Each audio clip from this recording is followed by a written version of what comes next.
Welcome to జనమాట. నేను మీ చంద్ర. రాష్ట్రంలో ఈసారి వచ్చేది టీడీపీ అంటూ ఒక సర్వే సంస్థ చెప్పింది, అదే సి ఓటర్ సర్వే సంస్థ.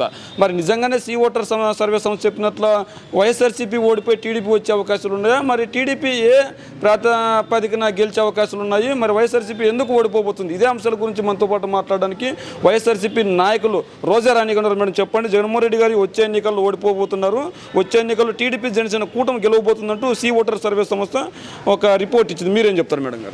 సి ఓటర్ సంస్థ ఇవాళ వచ్చి కొత్తగా చెప్పేది ఏముందండి, ఏంటంటే 2019లో వాళ్ళు కూడా ఒక సర్వే ఏదో ఇచ్చారు.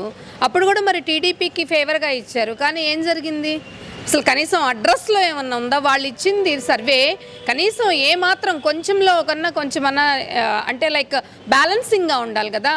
నెంబర్ ఆఫ్ కన్సల్టెన్సీస్ వచ్చి ఎంతోమంది సర్వేలు చేసి వాళ్ళ రోజున మోర్ దాన్ 100 సీట్స్ వైసీపీకి వస్తాయి అని చెప్పేసి నొక్కి మరీ చెప్తున్నటువంటి నిన్న రిపబ్లిక్ సర్వే కూడా తీసుకోండి, అలాగ రకరకాల సర్వేలు చేస్తూనే వస్తున్నాయి. అలాంటప్పుడు ఇవాళ రోజున వచ్చి అసలు వాళ్ళకి ఎవరితో ఎన్ని సీట్లు అంటే లైక్ వాళ్ళు ఎలియన్స్కి వెళ్తున్నారు. ఇప్పుడు జనసేనతోనూ లేకపోతే బీజేపీతోనూ రకరకాల సిపిఐ సిపిఎంలతోనూ లేకపోతే మహాకూటమిగా రావాలనుకుంటున్నప్పుడు ఇంతవరకు 175 నియోజకవర్గాల్లో ఎంతమందితో ఎన్ని రకాల సీట్లు ఏవేంటి ఎంతమందికి అనేది రాకుండా ఆల్రెడీ వీళ్ళు ఈ సర్వే చేసిన వాళ్ళు డైరెక్ట్గా రాబోయేది సిబిఎన్ ప్రతిపక్షాల వాళ్ళే వైసీపీకి ఓటమి తప్పదు అని చెప్పేసి అసలు ఏ ప్రకారం ఏ ఎనాలిసిస్ ప్రకారం ఇచ్చారు అని చెప్పేసి వాళ్ళని ఆ కన్సల్టెన్సీ వాళ్ళని నేను క్వశ్చన్ చేస్తున్నానండి. టీడీపీ జనసేన ఒకటైంది, ఈ నేపథ్యంలో వాళ్ళు గెలిచే అవకాశం ఉంది అంటున్నారు. ఎట్టి పరిస్థితులు లేదు. అందుకే నేను అంటుంది, ఇప్పుడు జనసేన కలిస్తే సరిపోతుందా? ఎవరు వాళ్ళు కూడా సాటిస్ఫాక్షన్తో లేరు. ఇవాళ రోజున వాళ్ళు కొన్ని సీట్స్ అడుగుతున్నారు, ఎంపీ సీట్లు కొన్ని, అలాగే ఎమ్మెల్యేలు కొన్ని, అలాగే ఇప్పుడు వేరే వాళ్ళతో కూడా పొత్తు కావాలని చెప్పేసి వెళ్ళి కాళ్ళు పట్టుకుంటున్నటువంటి పరిస్థితి మనం చూస్తూనే ఉన్నాం. కాబట్టి ఎంతమందిని ఎలియన్స్లో కలుపుకుంటారో కూడా తెలియని సందర్భం ఇవాళ రోజున మనం చూస్తూ ఉన్నప్పుడు ఆంధ్రప్రదేశ్లో మీరు మామూలు జనసేన సిబిఎన్ టీడీపీ ఒకటే అని ఎలా చెప్తారు? ఆయన అందరినీ కలుపుకోవడానికి ట్రై చేస్తున్నప్పుడు వాళ్ళిద్దరు ఎలియన్స్తోనే వీళ్ళిద్దరు గెలుస్తున్నారు అని చెప్పేసి అసలు ఆ సర్వే వాళ్ళు ఎలా ఇస్తారండి? నేను అది క్వశ్చన్ చేస్తున్నాను. ముందు మీకు అనుకూలంగా లేకపోతే ఆ సర్వే సంస్థ నిజం కాదంటారా? అనుకూలంగా లేదా ఒక ప్రాక్టికల్గా థింక్ చేయాలి. అనుకూల ఒక అది కాదండి. ఇప్పుడు మాకు నెగిటివ్గా వచ్చింది కాబట్టి ఏ ఎనాలిసిస్ ఏ బేస్ మీద మీరు ఎనాలైజ్ చేసి ఇప్పుడు వైసీపీ ఓడిపోబోతుంది అని చెప్పేసి మీ సర్వే ప్రకారం డిక్లేర్ చేస్తున్నారు అని చెప్పేసి మేము క్వశ్చన్ చేస్తున్నాం అంతే. 25 ఎంపీ స్థానాలకు గాను వైఎస్ఆర్సీపీకి వచ్చేది 7-8 వస్తాయి, టీడీపీకి 13 నుంచి 14 ఎంపీ స్థానాలు వస్తాయని చెప్పి వాళ్ళు ప్రముఖంగా చెప్పుకొచ్చారు. ఓట్ బ్యాంక్ కూడా టీడీపీ జనసేన పొత్తుకు 45% ఉంటుంది, జగన్మోహన్ రెడ్డి గారికి 41% మాత్రం ఓట్ బ్యాంక్ ఉంటుంది అంటున్నారు. అది వాళ్ళ సర్వే ప్రకారం అని చెప్పేసి మీరు ఇవాళ వచ్చి అడుగుతున్నారు. కానీ ప్రాక్టికల్గా మేము చెప్తున్నాం మోర్ దాన్ 20 మేము ఎంపీ సీట్స్ గెలుచుకుంటామండి. మేము కాన్ఫిడెంట్గా ఉన్నాము. ఎందుకంటే సింగిల్గా వెళ్తున్నా కూడా మాకంటూ ఒక అండర్స్టాండింగ్ ఉంది, ఆ వేలో మేము వెళ్తున్నాం. ఇంతవరకు ఆ ఎలియన్స్లోనే ఒక క్లారిటీయే లేనప్పుడు వీళ్ళు ఎనాలైజ్ చేసి ఎలా చెప్తారు అనేది మాత్రం నేను క్వశ్చన్ చేస్తున్నాను. మాకు ఎన్నో రకాల ఆల్రెడీ ఇప్పుడు మేము ఇప్పుడు 2014 ఎలక్షన్స్ అప్పుడు సిబిఎన్ గారు వచ్చారు, వారు నవ్యాంధ్రకి ఏం చేశారు.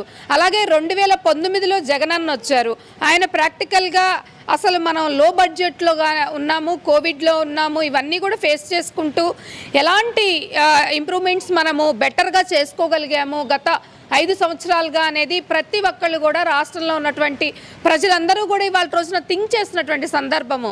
ప్రజలకు కావాల్సింది ఏంటండి? డెవలప్మెంట్ కావాలి, విద్యా వైద్యం కావాలి, మినిమం మనం మౌలిక సదుపాయాలు కావాలి. ఇలాంటివన్నీ కూడా కొంత బెటర్గా చేసుకుంటూ వచ్చారా లేదా జగనన్న? ఈ వైఎస్ఆర్ కాంగ్రెస్ పార్టీలో కొంత బెటర్మెంట్ మనం చూసామా లేదా? ఇప్పుడు మనం ఓటర్ అనేవాడు సైకలాజికల్గా డెఫినెట్గా అది థింక్ చేస్తారా లేదా? మేము ఇలాంటి బేస్ చేసుకొని చెప్పి మాట్లాడుతూ ఉన్నామండి. అంతేగాని సర్వేలు అనేది కాదు. సర్వేలు ఒక్కొక్కళ్ళు జాబ్, అది it's a kind of job అంటాను నేను. అది కూడా వన్ కైండ్ ఆఫ్ ప్యాకేజే కదా. కాబట్టి ఏంటంటే మనం ప్రాక్టికల్గా ఇప్పుడు మీరు వచ్చి నన్ను క్వశ్చన్ చేశారు కాబట్టి నేను ప్రాక్టికల్గా థింక్ చేసి మరీ చెప్తా ఉన్నాను. ఓటర్ సైకాలజీ ఎలా ఉంటుందో ఎనలైజ్ చేసి మరీ కూడా నేను చెప్తా ఉన్నాను. ఓటర్ని బట్టి మేము ఆలోచించుకొని మేము ఇన్ని సీట్లు మేము పొందగలం, మేము ఇన్ని సీట్లు కొట్టగలం రేపు అసెంబ్లీలో అని చెప్పేసి మేము చాలా కాన్ఫిడెంట్గా ఉన్నాము. ఎలయన్స్ కావాలని చెప్పేసి వాళ్ళు ఊరూరా తిరుగుతూ ఉన్నారు, రోజుకో రకంగా మాట్లాడుతూ ఉన్నారు, రోజుకొక కన్సల్టెన్సీని తీసుకొచ్చి సర్వేల రూపంలో కొత్త పెయిడ్ ఆర్టిస్టులను తీసుకొచ్చి జనాల్ని డైవర్ట్ చేయడానికి ట్రై చేస్తూ ఉన్నారు. కాబట్టి ఇవన్నీ కూడా ఆలోచించాల్సిన అవసరం లేదండి. ఈ సర్వే, ఈ కన్సల్టెన్సీ అనేది కూడా కొత్తగా పుట్టుకొచ్చిన ఇంకొక పేటీఎం అని చెప్పేసి ఆంధ్ర రాష్ట్రంలో ఉన్నటువంటి ప్రజలందరూ కూడా అనుకుంటా ఉన్నారు. ఇదే సర్వే సంస్థ 2018లో హంగ్ ఏర్పడుతుంది తెలంగాణలో అని చెప్పింది, ఫెయిల్యూర్ అయింది. 2019లో ఫెయిల్యూర్ అయింది. అదేవిధంగా 2023 తెలంగాణ ఎన్నికల్లో కూడా హంగ్ ఏర్పడబోతుందని చెప్పి కాంగ్రెస్ క్లీన్ చిప్ చేసింది. ఇదే నేపథ్యంలో ఇక్కడ 2024 ఎన్నికల్లో కూడా టీడీపీ గెలవబోతుందని చెప్తారు. ఇది కూడా ఫెయిల్యూర్ అయ్యే అవకాశం ఉంది, సక్సెస్ అయ్యే అవకాశం ఉంది. వాళ్ళు చెప్పేది 100% రాంగ్ అండి. వాళ్ళు ఏది ఇచ్చినా నెగిటివ్గానే ఇస్తున్నారు. ఇప్పుడు ఎందుకంటే వాళ్ళ హిస్టరీ తీసుకోండి, హిస్టరీ తీసుకున్నప్పుడు ఎంతవరకు అది జెన్యున్గా ఉంది, వాళ్ళు ఇచ్చిన సర్వే ప్రకారము ఎంత జెన్యున్గా ఉంది, ఇంతకుముందు ప్రీవియస్ అనేసి మీరు కంపేర్ చేసుకోవాలి అడిగే ముందు. కాబట్టి వాళ్ళ రోజున వాళ్ళ సర్వే రిపోర్ట్ ఏదో ఇచ్చారు అని చెప్పేసి మీరు వచ్చి నన్ను అడగటం వల్ల అది అంత అర్థవంతంగా అయితే లేదు అని చెప్పేసి నా అభిప్రాయం అండి. అంటే ఆ సర్వే సంస్థలు ఏం లెక్క చేయకుండా మీరు ఎన్నికలకు ముందుకు వెళ్తున్నారు అంటున్నారు. మరి మీరు నిజంగానే గెలవబోతున్నారు అంటారా? మీ కాన్ఫిడెన్స్ లెవెల్ పెంచుకోవడానికి అలా చెప్తున్నారు అంటున్నారా? ఆల్రెడీ మేము గెలిచేసాం. ఏ విధంగా మేడం? గెలవబోతున్నామని కాదు, ఆల్రెడీ మేము గెలిచేసామని చెప్తున్నాను. ఏ విధంగా గెలిచాము అంటే ఆల్రెడీ మేము చేస్తున్న డెవలప్మెంటే దానికి ఎగ్జాంపుల్ అండి. ఎందుకంటే మా గవర్నమెంట్ని రోల్ మోడల్గా తీసుకొని ఆంధ్రప్రదేశ్ని దేశంలోనే ఎన్నో రాష్ట్రాలు రోల్ మోడల్గా తీసుకొని ఇక్కడ ఏవైతే ఇంప్లిమెంట్ చేసి మనం ప్రాసెస్ ఇక్కడ చేస్తూ ఉన్నామో దాన్ని మిగిలిన వాళ్ళు కూడా వాళ్ళ రాష్ట్రాల్లో కూడా స్టార్ట్ చేయబోతా ఉన్నారు ఎన్నో కార్యక్రమాలు. ఇదే నిదర్శనం కదా, బెస్ట్ ఎగ్జాంపుల్. ఇంకేం చెప్పాలంటారు?